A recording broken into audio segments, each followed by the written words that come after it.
बिस्मिल्लाहिर्रहमानिर्रहीम। अस्सलाम वालेकुम नाज़रीन, स्पेशल रिपोर्ट का आज का शुमारा लेकर मैं आपका मेजबान आपकी खदमत में हाजिर। नाज़रीन, स्पेशल रिपोर्ट में सबसे पहले बात करेंगे वसीम रिजवी की दरखास्त जो उन्होंने सुप्रीम कोर्ट में दायर की थी, उसको आज सुप्रीम कोर्ट ने मुस्तरद कर दिया और साथ ही वसीम रिजवी पर 50,000 रुपया का जुर्माना भी आयद किया। वाज़ेह रहे कि साबिका शिया वक्फ बोर्ड के जो सदर है वसीम रिजवी ने सुप्रीम कोर्ट में एक दरखास्त जो दी थी, उसमें उन्होंने कहा था कि कुरान शरीफ से 26 आयातों को हटाया जाए, क्योंकि इन आयातों की वजह से नौजुबिल्लाह वसीम रिजवी के मुताबिक जो दहशतगर्दी को फरोग मिल रहा है। और इस पर उन्होंने सुप्रीम कोर्ट में अर्जी समाअत की थी, दरखास्त दी थी और आज सुप्रीम कोर्ट ने वसीम रिजवी की जो दरखास्त है उसको मुस्तरद कर दिया। हमारे साथी रहमत कलीम बराह रास्त दिल्ली से हमारे साथ जुड़े हैं, इनसे जानना चाहेंगे वसीम रिजवी की दरखास्त के हवाले से सुप्रीम कोर्ट में किस तरह का माहौल आज पाया गया। चलिए, हमारे सीनियर साथी रहमत कलीम बराह रास्त दिल्ली से हमारे साथ जुड़ चुके हैं, इनसे बात करेंगे आज के क्या कुछ माहौल आज रहा अदालत उज़्मा में वसीम रिजवी के केस के हवाले से। रहमत कलीम, बात करने के लिए बहुत बहुत शुक्रिया। क्या कुछ माहौल रहा आज, अगर हम अदालत उज़्मा की बात करें जहां पे इस केस को मुस्तरद भी किया गया है, तो क्या कुछ माहौल पाया गया अदालत उज़्मा के अंदर या अदालत उज़्मा के बाहर? जी देखिए, बिल्कुल सुप्रीम कोर्ट में जैसे ही समाअत के लिए पीआईएल पहुंची, जैसे ही अर्जी को दरखास्त को देखी गई, जो मटेरियल डाउन था, जो मटेरियल तहरीर किया गया था, जो लिखी गई थी, जो बातें, जो दलाइल दिए गए थे, उन तमाम दलाइल को देखते ही पढ़ते ही बेंच का यूँ कहें कि अपने आप पर गुस्सा आ रहा था कि इस तरह के पीआईएल को यहाँ तक आने की इजाज़त कैसे दी जाती है। सीधे तौर पर जो वर्ड इस्तेमाल किया गया, जो लफ्ज़ इस्तेमाल किया, वो कहा गया कि ये गैर संजीदा पीआईएल है, वाहियात पीआईएल है, इसमें कोई बेस नहीं है। इसलिए ये कहते हुए सुप्रीम कोर्ट ने पीआईएल को खारिज कर दिया, अर्जी को खारिज कर दी। साथ ही साथ 50,000 का जुर्माना वसीम रिजवी जो साबिक सदर रहे हैं, यूपी में चेयरमैन रहे हैं, शिया वक्फ बोर्ड के चेयरमैन रहे हैं, उनके ऊपर उल्टे में 50,000 रुपये का जुर्माना भी लगाया गया, ये कहते हुए कि इसके साथ ही वक्त का ज़िया हुआ है। सुप्रीम कोर्ट में बेजा इस तरह के पीआईएल आने से नुकसान होता है, वक्त बर्बाद होता है, इसलिए इस तरह के जो पीआईएल जिसमें कोई बेस नहीं हो, उसकी वजह से इस तरह का नुकसान सुप्रीम कोर्ट को उठाना पड़ता है। इसलिए वसीम रिजवी को आज ये समझ में आ गया कि इस तरह की हरकतें करना कहीं ना कहीं अपने आप में हर मौके पर, हर महाज पर, हर कदम पर नुकसानदेह होगा। वो गलत ट्रैक पर चल रहे हैं और उसी गलत ट्रैक को आज सीधे ट्रैक पर लाने की सुप्रीम कोर्ट की तरफ से कोशिश की गई। 50,000 का जुर्माना लगाया गया है और साथ ही साथ पीआईएल को डिसमिस कर दिया गया है, ये कहते हुए कि वाहियात पीआईएल है, इसमें कोई दम नहीं है। रहमत करीम, आखिर में जानना चाहूंगा, क्योंकि लोगों की नजरें थी आज के दिन के हवाले से, अदालत के बाहर क्या लोग जमा थे इस हवाले से, जो मुसलमान तबका है क्या वो इसको सुनने के लिए आए थे या अदालत के बाहर सन्नाटा ही रहा? जी देखिए, बिल्कुल कोरोना वायरस की वजह से अदालत के बाहर अदालत के अंदर भी सन्नाटा ही रहा है। बहुत ज़्यादा लोग नहीं थे, जो पिटिशनर के तरफ से वकील थे वो थे, बाकी सुप्रीम कोर्ट की 3 रुकनी बेंच थी और इन 3 रुकनी बेंच के सामने में बाज़ाब्ता तौर पर यह पीआईएल पढ़ी गई, देखा गया इस पूरे मटेरियल को। उसके बाद ही बहुत जल्द इस पर फैसला सुना दिया गया कि इसमें कोई दम नहीं है, इसे बाहर ले जाया जाए। और इसमें जो पिटिशनर है वसीम रिजवी, जो अपने आप को फिलहाल अंडरग्राउंड मजबूरन किया चुके, सोशल समाजी सतह पर जिस तरह से उनका बाइकाट हुआ पिछले दिनों, जिस तरह से सुन्नी सम्मेलन हुआ था जिसमें फैसला किया गया था कि वसीम रिजवी को कहीं भी किसी भी मुल्क के कोने में किसी भी हिस्से में उसे कब्र में जमीन नहीं दी जाएगी, यानी उसकी लाश को अगर वो मरता है तो। इस तरह के फैसले जो हुए थे समाजी सतह पर, जो बाइकाट हुआ था, उन तमाम बाइकाट का एक अलग हिस्सा, एक असर जो वसीम रिजवी पड़ता हुआ दिखाई दे रहा है वो अलग है। लेकिन अब सुप्रीम कोर्ट से भी खाली हाथ लौटना पड़ा, चूंकि ये सारा मामला समझ में आ रहा था कि किस तरह से वो कठपुतली बना हुआ है या फिर उसके खिलाफ, वसीम रिजवी के खिलाफ जो सीबीआई के मामला चल रहे हैं, जो जमीन अराजी को कब्जा करने का मामला है, उसके खिलाफ तहकीकात चल रही हैं। तो इन 2-3-4 मुकदमे ऐसे हैं जिसमें वसीम रिजवी फंसा हुआ नजर आ रहा था और उससे निकलने के लिए वो तरह तरह के हरबे अपना रहा है। इससे पहले भी कुरान पाक की 26 आयतों को चैलेंज करने से पहले भी वो कई बार इस्लाम से मुतालिक, मदरसे से मुतालिक पिटिशन दे चुका है, बाकायदा तौर पर पीएम और सीएम को लेटर लिख चुका है और बयान तरह तरह के जो काबिल मुतनाज़ा थे वो सब सामने आए हैं, आपके सामने है। लेकिन ताज़ा जो वाक़या था वो कलाम पाक की 26 आयतों को कलाम पाक से हटाने के लिए पीआईएल दाखिल की गई थी, यह बताते हुए कि इन 26 आयतों का सहारा लेकर दुनिया भर में मुसलमान या मुस्लिम नौजवान दहशतगर्दी के रास्ते पर जा रहे हैं। इसलिए सुप्रीम कोर्ट में कहा गया था कि सुप्रीम कोर्ट हिदायत दे, इजाज़त दे और हुक्म दे कि कलाम पाक से इन 26 आयतों को हटा दिया जाए, इसे पढ़ने पर पाबंदी लगा दी जाए। तो ये पीआईएल जैसे ही सुप्रीम कोर्ट में पहुंची, अदालत की तरफ से चीफ जस्टिस के नरीमन की तरफ से कहा गया कि ये जो अर्जी है इसमें कोई बुनियाद नहीं है, बेमाना अर्जी है, गैर संजीदा लफ्ज़ इस्तेमाल किया है और इसकी वजह से जुर्माने में 50,000 भी वसीम रिजवी को भरना पड़ेगा, ये महंगा होता हुआ दिखाई दे रहा है। चलिए, रहमत कलीम बात करने के लिए बहुत बहुत शुक्रिया। हमारे साथी रहमत कलीम बराह रास्त दिल्ली से बात कर रहे थे और हाल सुना रहे थे क्या कुछ आज सुप्रीम कोर्ट में हुआ वसीम रिजवी की समाअत के हवाले से, जिसको खारिज किया गया है और 50,000 का जुर्माना भी उन पे आयद किया गया है। नाज़रीन, अब स्पेशल रिपोर्ट देख रहे हैं। स्पेशल रिपोर्ट में अब हम बात करेंगे पीपल्स डेमोक्रेटिक पार्टी के हवाले से। कश्मीर सूबे के लिए आज पीडीपी ने मेंबरशिप ड्राइव का आगाज किया है और श्रीनगर के पार्टी हेडक्वार्टर पे महबूबा मुफ्ती के साथ साथ पार्टी के सीनियर लीडरान और वर्करान ने इस इजलास में शमूलियत की। इस मौके पर महबूबा मुफ्ती ने मीडिया के साथ बात करते हुए कहा कि पीडीपी को खत्म करने के लिए मरकजी सरकार कमर बस्ता है और दबाव की वजह से पार्टी से लीडरान को निकाला जा रहा है। उन्होंने कहा कि महबूबा मुफ्ती को भी दबाव है, उस पर भी दबाव डाला जा रहा है। अब उसकी वालिदा को भी इस पूरे मामले में लाया जा रहा है, उनकी फैमिली को सताया जा रहा है और ये भी अंदेशा है कि उन्होंने कहा कि मुझे गिरफ्तार भी किया जा सकता है। इस तरह के हालात बनाए जा रहे हैं। साथ ही उन्होंने ये भी कहा कि बंदूक किसी मसले का हल नहीं है। अगर हमें ये तहरीक चलानी है जम्मू कश्मीर के हवाले से तो हमें जमहूरियत का तर्ज अमल अपनाकर इस तहरीक को आगे बढ़ाना होगा।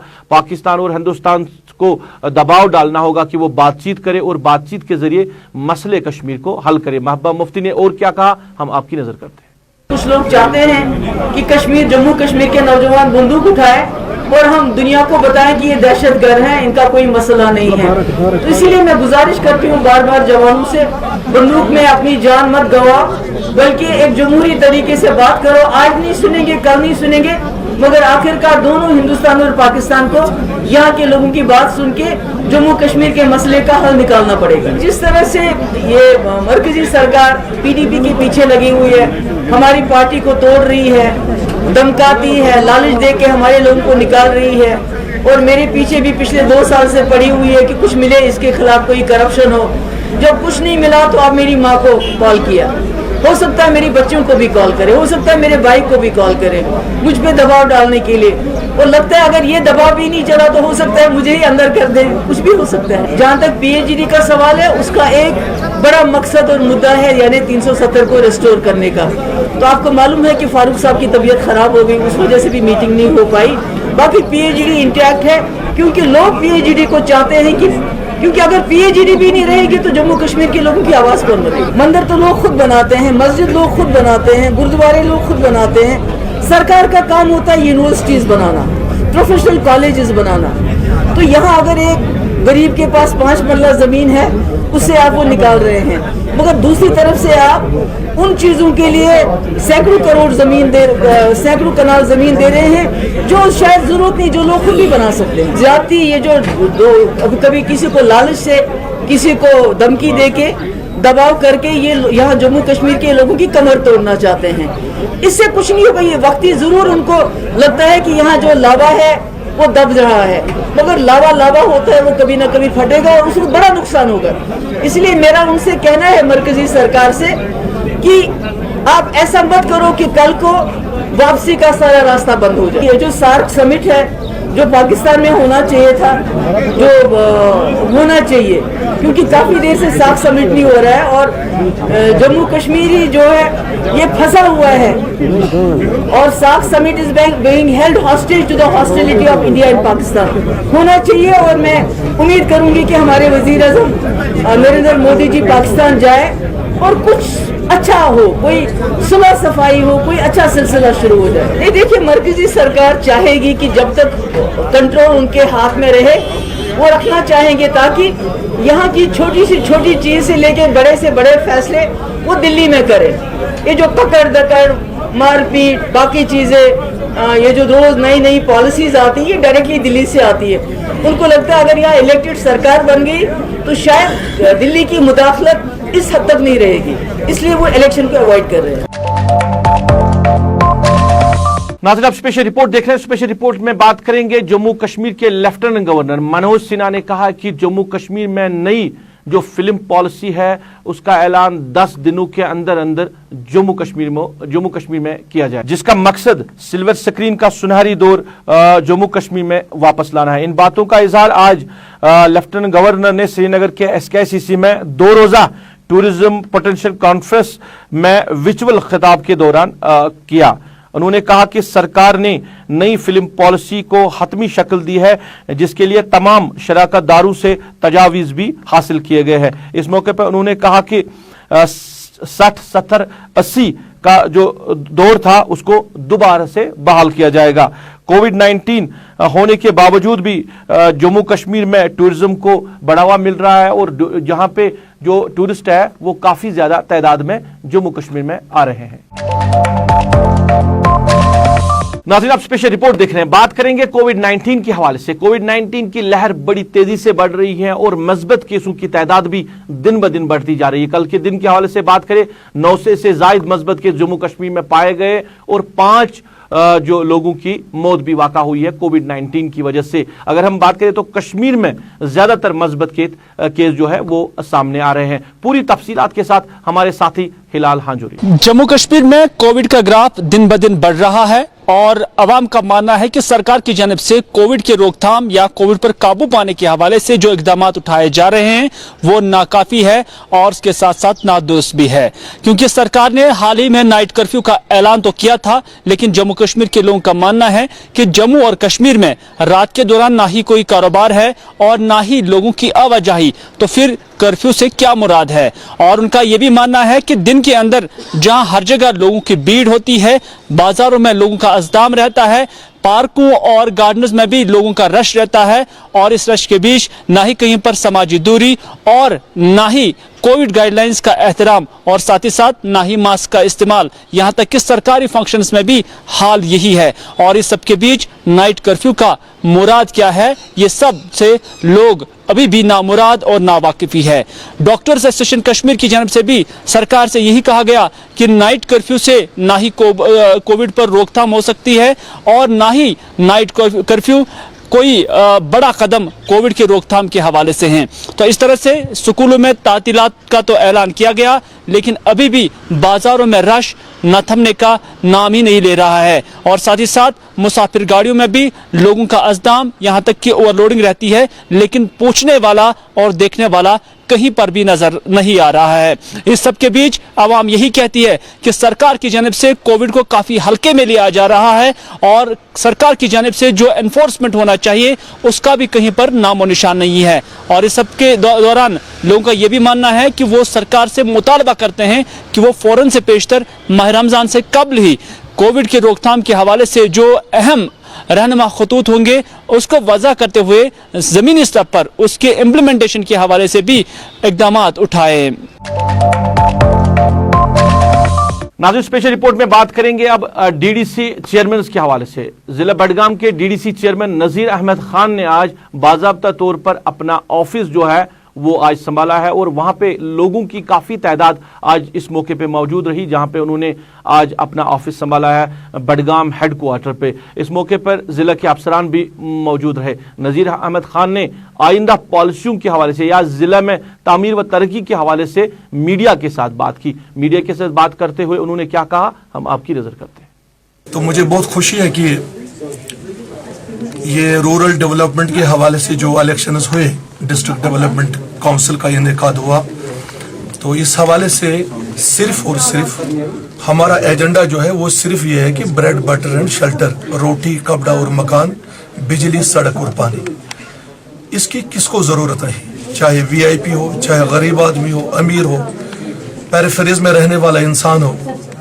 तो मुझे पूरी उम्मीद है कि इस काउंसिल के हवाले से जो हमें एक विकार मिला, एक MOS स्टेटस मिला, हमें लोगों के मसाइल, लोगों के मामलात अपनी एडमिनिस्ट्रेशन तक पहुंचाने में एक अच्छे मजबूत ब्रिज की हैसियत से ये जो सिस्टम है हमारा डीडीसी काउंसिल का, ये हमें काम आएगा।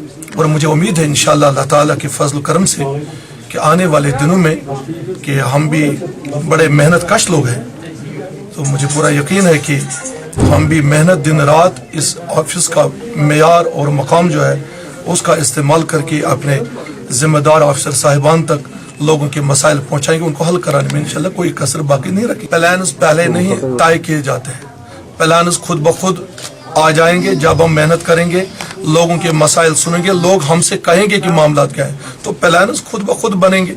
मुझे पूरा यकीन है कि सेंट्रल गवर्नमेंट जो है वो हमारी ज़रूर सहायता करेगी, मदद करेगी। आज तक लिंक्स कटी हुई थी, लिंक्स कटी हुई, जिसकी वजह से हमारे बडगाम की तरफ कोई तवज्जो। एक मिसाल मैं आपको देता हूं कि CRF के हवाले से पिछले 4-5 सालों में जितने भी फंड सेंटर से आए करोड़ों में, वो हमारे बडगाम में कभी नहीं आए, क्योंकि हमारा कोई रिप्रेजेंटेटिव पार्लियामेंट में नहीं था, राज्यसभा में नहीं था, और इवन कैबिनेट मिनिस्टर की उस हैसियत के नहीं थे जो हमें CRF के हवाले से हमारे बड़े बड़े प्रोजेक्ट मसाइल हल कर लें। और मुझे यकीन है पूरा कि इंशाल्लाह ये हमारी काउंसिल जो है ये बड़ी जिम्मेदारी से इसको बनाया गया है, और इसका एक आला मुकाम है। आज के जो लग रहे हैं गाइडलाइंस जो आ रहे हैं, तो हम पूरी सेंट्रल गवर्नमेंट से जितना भी मुमकिन हो सके, पॉसिबल हो, वहाँ से जितनी भी मदद हमें चाहिए उसको लाने में इंशाल्लाह कोशिश करेंगे, और पसमंदा बडगाम को इंशाल्लाह हम खुशहाली की गाह पर आमदन कर देंगे। चलिए, ये थी बात नज़ीर अहमद खान, जो कि DDC चेयरमैन जो ज़िला बडगाम के बनाए गए हैं, और उन्होंने आज अपना कामकाज संभाला, अपना ऑफिस संभाला, और उन्होंने अपनी पॉलिसीज़ के हवाले से और अपने आने वाले जो उनके प्रोजेक्ट से इस हवाले से बात की। मगर दूसरी तरफ अगर हम बात करें तो जम्मू कश्मीर में इंतखाबात कराए गए हैं, DDC इंतखाबात कराए गए हैं, लोगों ने पार्टिसिपेशन की, लोगों ने वोट दिया और अपने नुमाइंदों को कामयाब भी किया। मकसद क्या था? ज़मीनी सतह पर जमहूरियत को मुस्तकिम करना है, मजबूत बनाना है, और साथ ही साथ ग्रास रूट डेवलपमेंट की बातें कही जा रही थी। अब ना कहीं ग्रास रूट डेवलपमेंट हो रही है, और जो DDC मेंबरान जो मुंतखब होकर आए हैं, जो जीत के आए हैं, उनके हवाले से भी खदशात का इजहार हो रहा है। क्योंकि जब से इलेक्शंस का बिगुल बजा, जब इलेक्शंस होने थे, जब नोटिफिकेशन आया, तब से लेकर आज तक की अगर हम बात करें, ये जो मेंबरान जीत कर आए हैं, इनको घरों से दूर रखा जा रहा है, इनको होटलों में रखा जा रहा है, सिक्योरिटी का मामला बताया जा रहा है, और जब भी ये इलाके में जाने की बात कही जा रही तो इनको ज़्यादा मौका नहीं दिया जा रहा है, क्योंकि सिक्योरिटी का मसला है। ये क्या सालों साल घरों से दूर रहेंगे? क्या इनको अपनी फैमिलीज़ के साथ नहीं रहना है? इन बातों का इजहार किया जा रहा है, खदशात का इजहार किया जा रहा है, और साथ ही साथ जो लोगों के साथ इन्होंने वादे किए थे डेवलपमेंट के हवाले से, जिस मकसद के लिए ये मैदान में आए थे और ये जमहूरियत के हिस्सेदार बने थे, उस मकसद का क्या हुआ? क्योंकि इनका कहना है कि सरकार ने बड़े बड़े दावे किए थे, और ये दावे जो है वो ज़मीनी सतह पे कहीं देखे नहीं जा रहे हैं। ज़िला बडगाम के ही खानसाब इलाके के जो DDC मेंबर हैं बशीर अहमद बट ने आज गुलिस्तान न्यूज़ के सीनियर साथी जो हमारे साथी हिलाल हांजूरी के साथ एक गुफ्तगू की, और गुफ्तगू के दौरान उन्होंने कई खदशात का इजहार किया। उन्होंने कहा कि हमसे जो कुछ कहा गया था वो कहीं इम्प्लीमेंट ही नहीं हो रहा है, हमें बाहर जाने नहीं दिया जा रहा है, हमें लोगों से मिलने नहीं दिया जा रहा है, और जो डेवलपमेंट, जो करोड़ों रुपये खर्च करने की बातें कही जा रही है, वो करोड़ों रुपया कहाँ है, वो डेवलपमेंट कहाँ है। बशीर अहमद बट के साथ हमारे सीनियर साथी हिलाल हांजूरी की गुफ्तगू आप सुनिए, आप देखिए, और फिर फर्क करिए कि सरकार ने जो वादे किए थे वो वादे कहां पे अमलाए जा रहे हैं। जम्मू कश्मीर में DDC इंतखाबात हुए, और उसके बाद सरकार ने ये दावे किए कि जम्मू कश्मीर में अब ग्राउंड लेवल पर जो आम लोग हैं उन्हें तमीर तरक्की के मैदान में लाया जाएगा और तरक्याती जाल बिछाया जाएगा। और उसके बाद ये भी कहा गया कि जितने भी DDC कैंडिडेट्स हैं ये आवाम की खिदमत करेंगे और उन्हें हर मुमकिन सहूलियात फराहम की जाएंगी। लेकिन आज DDC कैंडिडेट्स ही इस्तीफा देने पर उतर आए हैं। हमारे साथ है खान साहब बडगाम से बशीर अहमद बट साहब। बट साहब, आपका खैर मकदम है। जानना चाहेंगे कि किस तरह की सूरत हाल है आपकी, क्योंकि कहा गया था कि तमीर और तरक्की का जाल बिछाया जाएगा। हमारे साथ जो वादे किए हैं, हमने जो लोगों के साथ वादे किए हैं वो झूठ निकले हैं। गवर्नमेंट ने हमारे साथ बहुत वादे किए हैं, हमको सिर्फ डेवलपमेंट के लिए उठा, लोगों ने वोट दिया है डेवलपमेंट के लिए, तार है, बिजली है, ट्रांसफार्मर है, जो जो काम है उसको मुश्किल को हल को आसान करना है। मगर हमको एक बात समझ नहीं आता है कि हमको खुद ही रखा जेल में, होटल में रखा है, तब तक सिर्फ इनपुट आउटपुट। हमारा होटल में जाने का इजाज़त दिन में देते हैं, 5-6 दिन हो गया हमारा गाड़ी भी नहीं आता है, हमारा समझ में नहीं आता है ये क्या हमारे साथ करता है। कि बोला कि आपको हम किसी जगह अच्छा जगह दिलवाएंगे, एक कमरे में बंद रखा है, इधर माह रमज़ान भी आ रहा है, हम फैमिली के साथ हो गए अलग। इसलिए कि जब हम फैमिली के साथ हो, हमारी फैमिली ही नहीं है, हमारी फैमिली लोग हैं जो लोगों ने हमारे वोट दिए हैं, जो हमने उनको वादे दिए हैं, हमने बोला कि ऐसा ऐसा काम करेंगे, लोग हम मिल भी नहीं सकते हैं, लोग हमारे पास में आते ही नहीं, कि हम बोलते हैं कि आज आएंगे घर, हमारा गाड़ी नहीं रहता है, कल आएंगे घर, आज इनपुट है, परसों आएंगे घर, लोग हमारे से दूर रहे हैं। तो अब आपने क्या डिसाइड किया है, क्या कुछ करने जा रहे हैं? किया, अगर ऐसे ही हालात रहा तो हम इस्तीफा देंगे, हम इसी वक्त इस्तीफा देने के लिए सब तैयार हैं। अगर ये वादे ऐसे ही रहेंगे, लोगों का काम नहीं हो जाएगा, हम इस्तीफा देने के लिए तैयार हैं। सरकार ने कहा था कि डीडीसी मेंबरान जो होंगे उनको ताकत होगी और इज्जत भी होगी और उसके साथ साथ कुछ डिलीवर करने के इख्तियारात भी होंगे, तो आपका मानना है कि वो भी नहीं है? ये क्या आप, ये उन्होंने बोला आपको डीसी पावर है, आपको डिविजनल कमिश्नर पावर है, आपको प्रोटोकॉल में बहुत बहुत है, हमारे पास क्लार्क भी नहीं आता है, क्लार्क भी नहीं कुछ प्रोटोकॉल देते हैं। और डीसी की ये कमिश्नर साहब की दूसरी बात है, कोई तहसीलदार हो, एसपी हो, कोई हो, जाते हैं एसपी साहब के पास, बोलते हैं मैं क्या करूंगा, इसमें नहीं है, बाहर हम नहीं छोड़ेंगे आपको। जाते हैं डीसी साहब के पास, वो बोलते हैं मेरे पास नहीं है, ऊपर है। जाते हैं डिविजनल कमिश्नर साहब के पास, मेरे पास नहीं है, ये ऊपर है। हम नहीं पता हम किसके पास जाएंगे, हम कहाँ किसको मिलेंगे, किसके साथ हम जाएंगे। तो यही कहा गया था ना कि ग्राउंड लेवल पर डेमोक्रेसी आएगी, लोगों के मसाइल भी हल हो जाएंगे, जितने भी फंड्स मरकज से लेकर स्टेट में आ जाते हैं उसका यूटिलाइजेशन ठीक तरह से हो जाएगा। तो क्या आपका मानना है कि ये सिर्फ बहुतान था, झूठ था? हमारे पास एक पैसे भी फंड नहीं है, हम फंड नहीं मांगते हैं। हमारे पास सुबह 100 आदमी आते हैं घर में और चाय पीते हैं, इसलिए लोगों ने वोट दिया। उनकी क्या है क्वालिटीज। अब हम लोगों को मिलने ही नहीं जाते हैं, लोग हमारे पास आते ही नहीं। दिन ब दिन लोग हमारी नफरत करते हैं, लोग हमारे से इतनी नफरत करते हैं कि बोल के आपका नाम सुनना नहीं हम चाहते हैं। वो दूर की बात है, ये फंडस ये कुछ नहीं है। इसलिए लोगों ने हमारा जो वोट दिया है उनको उन्होंने दिया सिर्फ हमारे भरोसे पर, आप डेवलपमेंट करोगे, हमारा काम करोगे, हमारा कुछ करोगे, हम उसमें नाकाम रहे। इसलिए हमको ज़ोरदार अपील करते हैं मोदी जी से भी, आपको भी, प्रेस की वदादत से, हम इस्तीफा करेंगे, हम उसी में रहेंगे। ठीक। चलिए नाज़रीन, आपने बात सुनी डीडीसी मेंबर की बात। इलेक्शन उन्होंने लड़ा, उन्होंने पार्टिसिपेट किया, वो जमहूरियत के हिस्सेदार बने। जो कुछ वादे उनके साथ किए गए थे वो वादे कहीं दिखाई नहीं दे रहे हैं। लोगों के साथ जो उन्होंने वादे किए वो वादे कहीं अमलाए नहीं जाते, और साथ ही साथ उनको अपनी फैमिली से, उनको अपने अहल वयाल से दूर रखा जा रहा है, उनको घर जाने की इजाज़त नहीं दी जा रही। तो कब तक सरकार इन डीडीसी मेंबरान को होटलों में रखेगी या किसी दूसरी जगह रखेगी, मुंतकिल करेगी? क्या इनको अपनी फैमिली से मिलना कोई जुर्म इन्होंने किया है, जिस तरह इन्होंने बशीर अहमद भट्ट ने अपने खदशात का इजहार किया है? सरकार को जब इलेक्शन करना था तो इलेक्शन के साथ साथ सारी पॉलिसीज़ को लेकर सामने आना चाहिए था। अगर सिक्योरिटी का मामला आ जाए तो तब इलेक्शन क्यों किए गए, ये सवाल अब खड़े कर रहे हैं डीडीसी मेंबरान।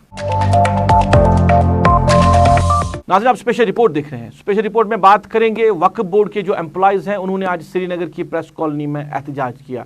उनका कहना है कि उन्होंने इल्ज़ाम लगाया कि जब से जम्मू कश्मीर यूटी बना है तब से जो वक्फ बोर्ड है उसको रिकन्स्टिट्यूट नहीं किया गया है, डेवलपमेंट कहीं हो नहीं रही है, मुलाजमों के मसाइल है जिसकी तरफ कोई तवज्जो नहीं दी जा रही है। इजैक के जो प्रेसिडेंट है रफ़ीक अहमद रथर ने मीडिया के साथ बात की इस मामले के हवाले से कि जो वक्फ बोर्ड है, वक्फ बोर्ड में सब कुछ ठीक नहीं है, वक्फ बोर्ड के मुलाजमों के मसाइल हैं, मुलाजमों के मामलात हैं जिनकी तरफ स्टेट एडमिनिस्ट्रेशन तवज्जो नहीं दे रही। आज वक्फ बोर्ड एम्प्लॉयज एसोसिएशन का जो ये प्रोटेस्ट था, जो आपने देखा, अपनी डिमांड्स के हवाले से काफ़ी देर से ये प्रोटेस्ट कर रहे हैं।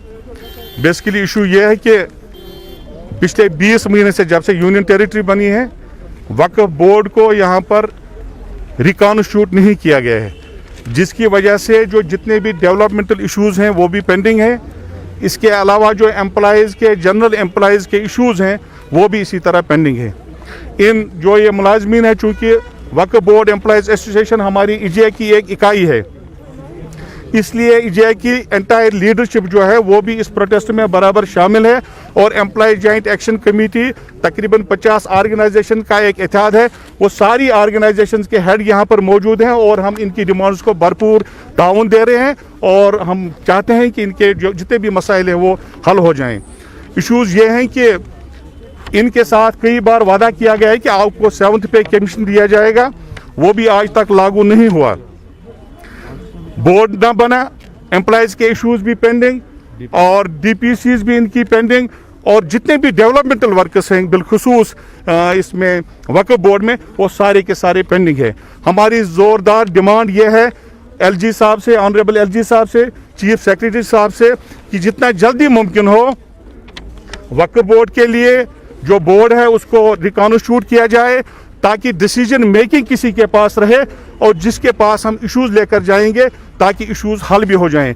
और तमाम एम्प्लॉयज़ जो भी यहाँ पर एम्प्लॉयज़ हैं वक्फ बोर्ड के, उन सारी की यही डिमांड है। नंबर 1 बोर्ड को रिकॉन्स्टिट्यूट किया जाए, नंबर 2 7th पे कमीशन उन पर लागू किया जाए, DPCs मुनक्कद हो और रेगुलराइजेशन जितने भी लोग ये हैं एडाक हैं, डेली वेजर हैं इसमें वक्फ बोर्ड में, उनको उनकी सर्विस को रेगुलराइज करने की बहुत ज़्यादा ज़रूरत है। इसके अलावा उनकी ये भी डिमांड है कि अगर बोर्ड बनता है जो डेवलपमेंटल वर्क्स पिछले 20 महीनों से पेंडिंग है वो भी डेवलपमेंटल वर्क्स भी वो कंप्लीट हो जाएंगे। यही हमारा मुतालबा है, इसी वजह से आज ये प्रोटेस्ट हो रहा है। चलिए नाज़रीन, ये था आज का स्पेशल रिपोर्ट। आज के स्पेशल रिपोर्ट में बस इतना ही। मुझे मेरी पूरी टीम के साथ, मेरे कैमरा पर्सन समीर वानी, मेरे ऑनलाइन एडिटर खालिद मुश्ताक के साथ इस वादे के साथ दीजिए इजाजत। आप अपना ख्याल रखेंगे, हमें दुआओं में याद रखें।